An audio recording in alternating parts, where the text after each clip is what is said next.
when these people graduate from this university, outside lies the world. And the world is full of competition and professionals. And the closer that they can get to a professional outlook, I think it's very worthwhile. I really do. And I think it's incumbent upon a university to look to it in that area, so that the students not only get from the professors and the instructors the background, the history, the theory of the world, quote, whatever the area is, but are faced with the reality of a Dr. Edward Teller who comes here, of a Jonathan Harris who has come here, who's been through the mill and understands about the professional theater, and will somehow try to leave his mark with them for them to consider and to use of it what they need and can and throw the rest of it away. But I feel that it is my responsibility to behave always in a professional manner with them, theatrically, to show them what I want, what I need from them, and how they should really react to a theatrical situation. I'd like to feel that when I leave, each of these actors in Charlie Bond will be a better actor than they were when I arrived.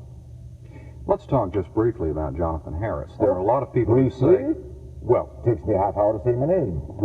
We only have, I think, a few minutes of film. See. Oh. So, bearing that in mind, there are a lot of people who say that you're the last of the broad stroke melodrama players.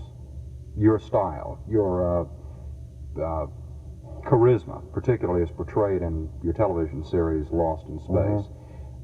Do you feel as though you're the last of a dying breed? No, I don't feel anything of the kind. That always gives the aspect of I'm 900 years old and ready for the pot.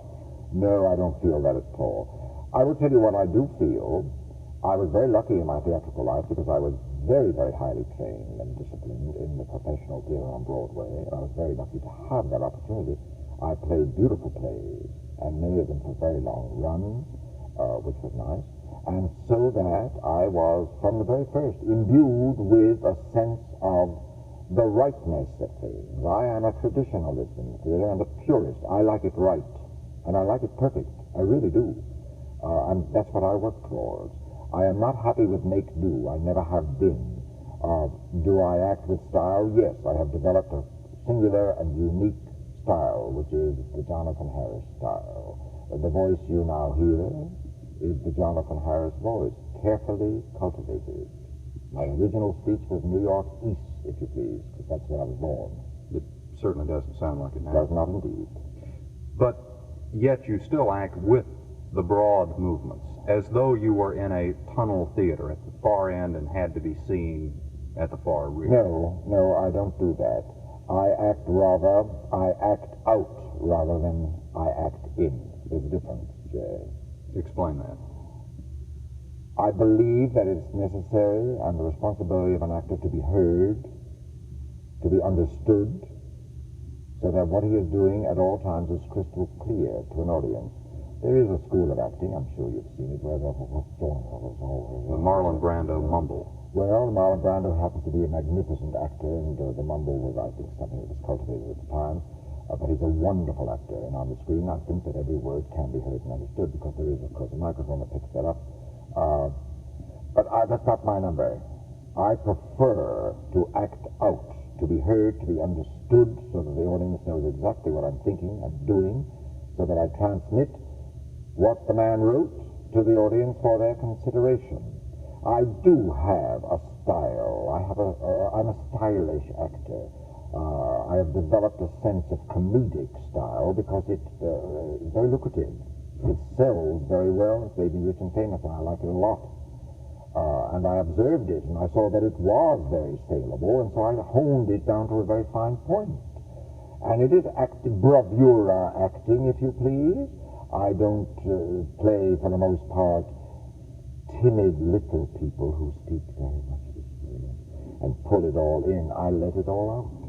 Well, do you think that the theater is coming back to the style of acting in which you excel? The 60s saw the last of the avant-garde, the Sartre, the Ionesco, the various strange plays, that people would call it. unintelligible for the most part. Yeah. Do you I don't think like that it's plays coming like that. back? No, I don't think so. Of course, we have really rather a dearth of great playwrights. I mean, the golden days of the Arthur Millers and the Tennessee Williams and the Edward Albees. I don't know what these gentlemen are doing. I don't think they're writing plays. You know, and it's very sad because they are great American writers. And they wrote very profound and marvelous stuff. I'll give you Death of a Salesman, The Crucible, The Glass Menagerie, Streetcar Named Desire, and all that wonderful stuff. There are on Broadway right Traditionalist plays, though. Plays about something. I prefer that. I hate to leave the theater with, what's that play about?